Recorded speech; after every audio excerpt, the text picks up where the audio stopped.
Sorry, nag-judge pa ako. Sorry po. Sorry for being judgmental.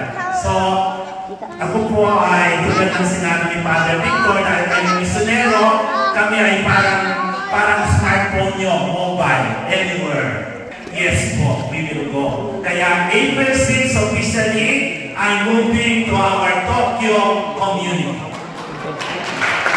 Sa mga may nagtanong, sa mga nandito, pag tinanong nyo pa ulit sa aking Facebook o Messenger, hindi ko na kayo 24. Tokyo community.